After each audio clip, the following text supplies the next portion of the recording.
Alright, dia macam ni. Malam anugerah tu, saya sebenarnya dijemput lebih awal. Sekitar, kalau tak silap saya, bulan 8 kot. Bulan Ogos, awal bulan September macam tu lah. Pihak penganjur sebenarnya hubungi tim saya sebab page Celoteh Dr. Mala ni dia ada admin yang tolong ban komen-komen yang tak best orang-orang yang suka bergaduh dengan you all kat ruang komen, yang haters semua dia orang tolong ban dan sebagainya, tolong saya edit gambar. Saya ni butuh teknologi, saya tak suka buat kerja edit ni, sebab tu saya suka live je. Alright. Alright, ada geng surau kawasan dia dah jadi follower Dr. Mala, sembang COVID pun sebab pasal saya. Terima kasih. Alright. So, diorang dah lama dah sebenarnya hubungi PA saya lah, tim saya lah ya. Tapi waktu dia jemput tu, saya macam cakap okey lah, sebab waktu tu dia kata tema dia macam tu lah, apa yang saya faham saya rasa dia kata tema dia frontliner. Jadi pemberi anugerah tahun ini memang semuanya terdiri daripada frontliner, dia kata. Itu yang saya faham lah, saya tak tahulah kalau saya salah faham.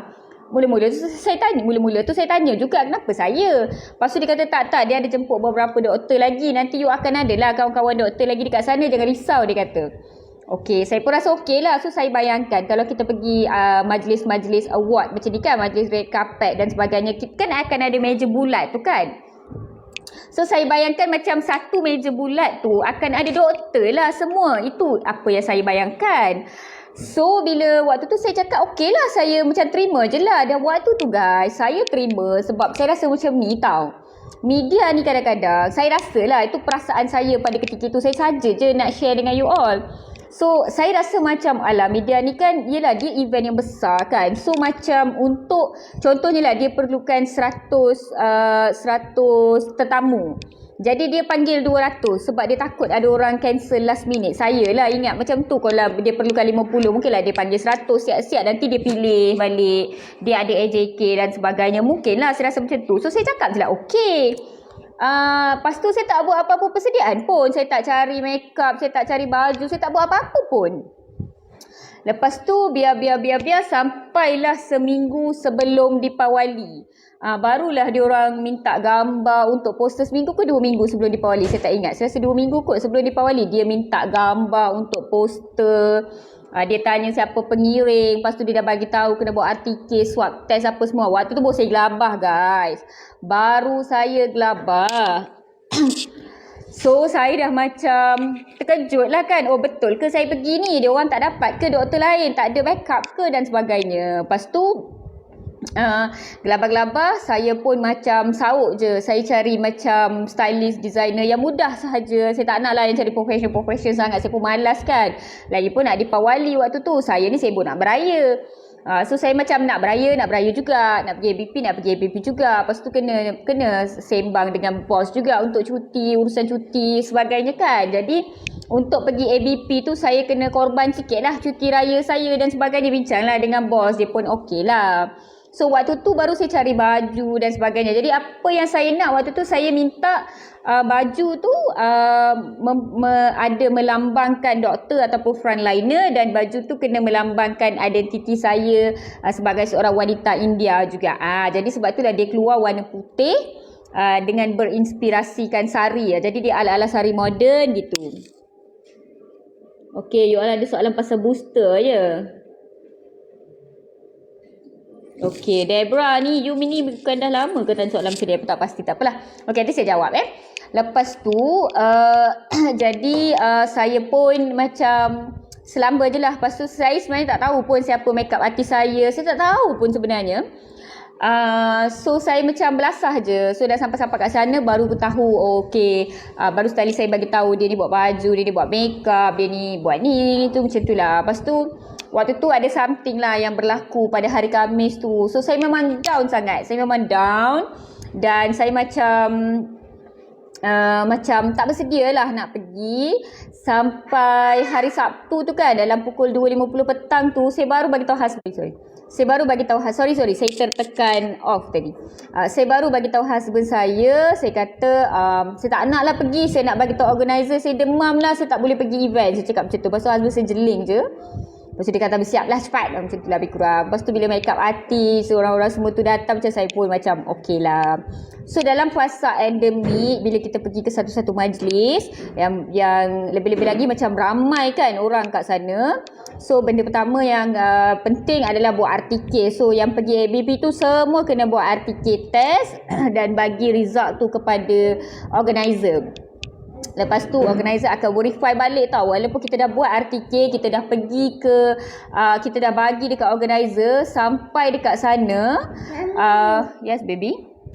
Sampai dekat sana Habi, sampai dekat sana kita kena tunjuk balik result artikel tu kepada organizer dekat sana. Can Akka bring water for me? Can. Sekejap, dia sibuk, dia nak tunjuk juga muka dia.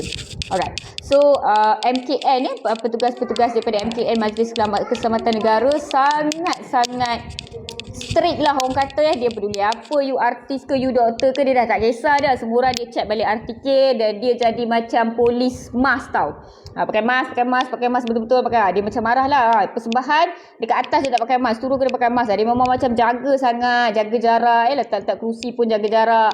Dia memang check betul-betul, dia tak bagi macam beri dekat-dekat. So memang jagalah. So kalau you all nak buat majlis dalam fasa endemik ni, macam nak buat perkahwinan ke, nak buat majlis-majlis yang you rasa macam akan ada setengah-setengah orang yang tak boleh nak pakai mask, tak boleh nak jaga penjarakan sosial dan melibatkan agak ramai orang, ada baiknya kalau you all buat artikel swab test dahulu sebelum bermulanya majlis tersebut. Saya tahu sebenarnya bolehlah nak buat saliva test kit. Ya, tapi saliva test kit ni positif negatif dia bergantung kepada method cara you all buat swab test tu juga. Jadi takut tersilap. Jadi pada pendapat saya lah sebenarnya artikel yang dibuat di klinik dengan harga tak mahal sangat pun. Yang saya buat tu RM60 je, ada yang RM40, ada yang lagi murah. Bagi saya lebih bermanfaat lah. So kalau you all nak buat apa-apa majlis dalam fasa endemik ni, you all kena buat.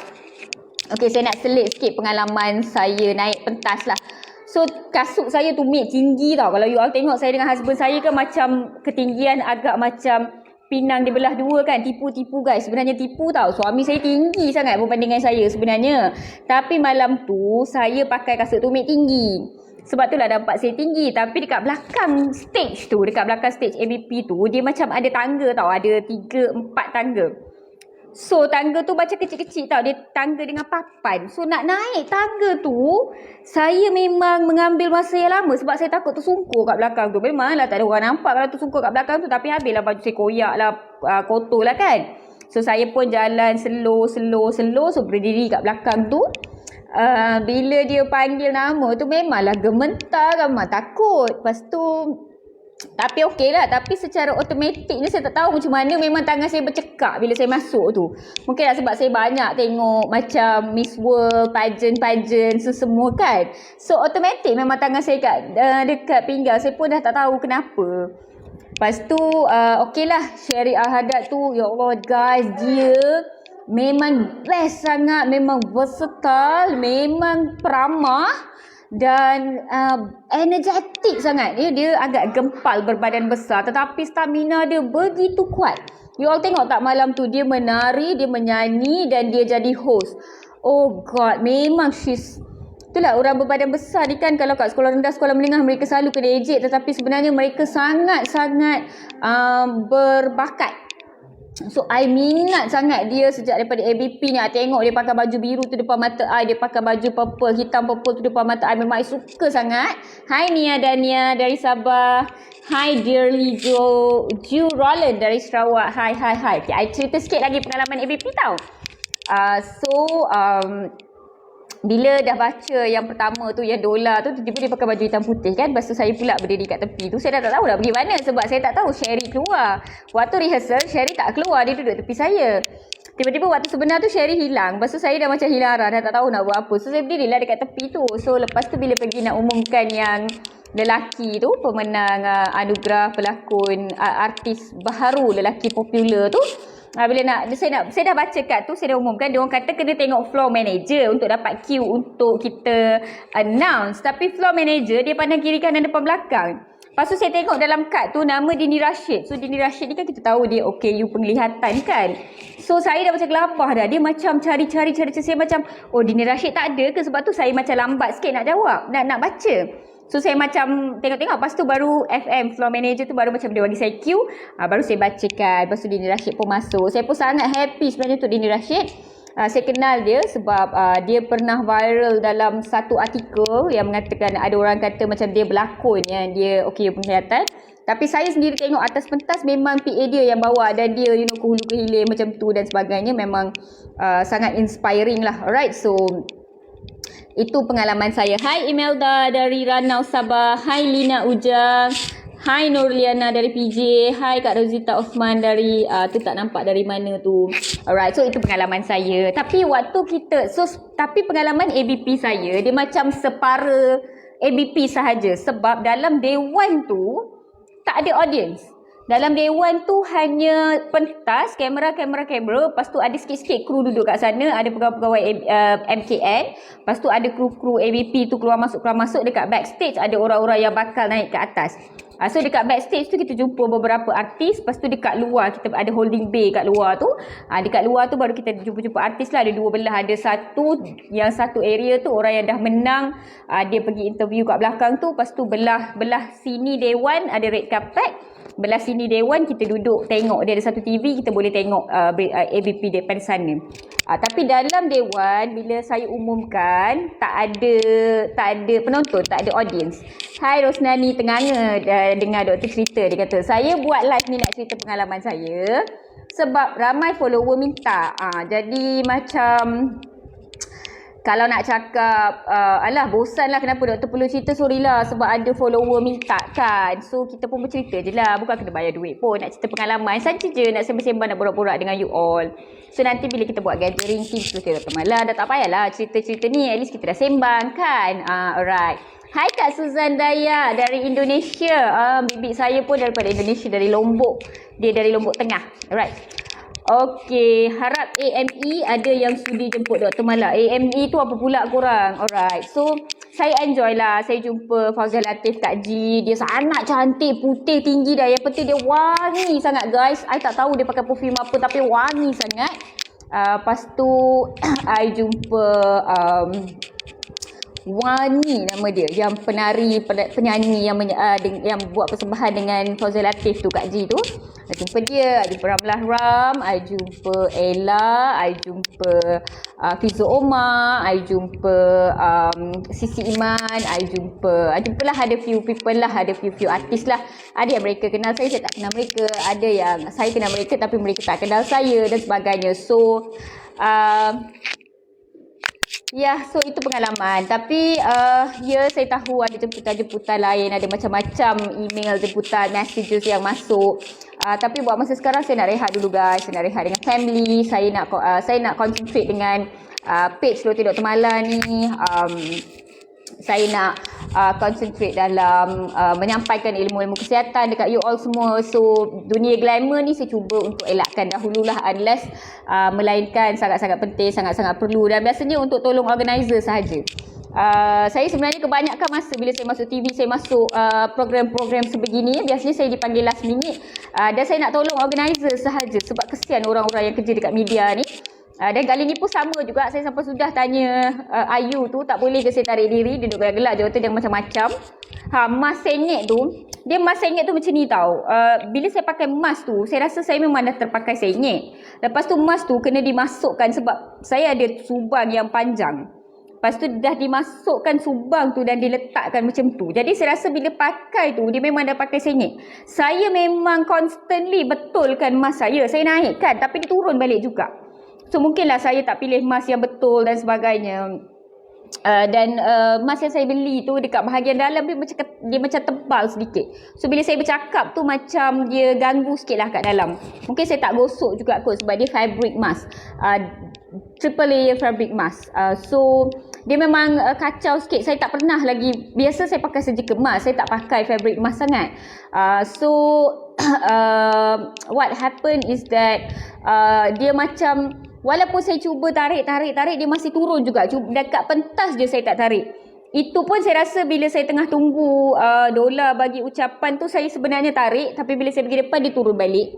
So memang rezeki saya lah malam tu, emas tu senyek dan dia menjadi satu bahan ketawa, bahan untuk mengetawakan saya lah. Saya memang rasa macam terkilan lah juga kan. Tapi dalam hidup kita ni, dia takkan ada semua perfect tau. Semua perfect, mesti ada satu yang macam terkurang sikit lah. Kalau orang Tamil lah, kalau dia ada kata kena pada kurada ni macam tak nak kena mata. So dia akan ada satu yang kurang di situ. So saya rasa satu yang kurang di situ tu emas yang senyek tu lah. Jadi saya redha je lah. Memang saya terkilan, memang saya agak sedih. Bila saya tengok gambar semua, memang saya macam, saya sendiri rasa macam, kenapa macam tu. Tapi dah rezeki saya ditakdirkan macam tu, saya terima je lah seadanya sebab benda tu dah jadi kan. So saya pun okey. Soalan cepuk emas ni, berapa payment doktor dapat masa keluar untuk ABP tu saja nak tanya. So far saya tak terima apa-apa bayaran lagi daripada pihak ABP. Saya tak terima apa-apa token lagi. Kalau saya dah terima, nanti saya bagi tahu you. Siapa nama dia ni? Alamak, sorry. Mic berlaga dengan meja bunyi bising. Sorry, thank you Kak Roziah, Kak ke abang ni Abu. Alright, sebab saya goyang-goyang kaki ni. Alright, okay. So, itu pengalaman ABP ya. So, ABP ni adalah salah satu majlis yang secara besar-besaran dilaksanakan dalam fasa endemik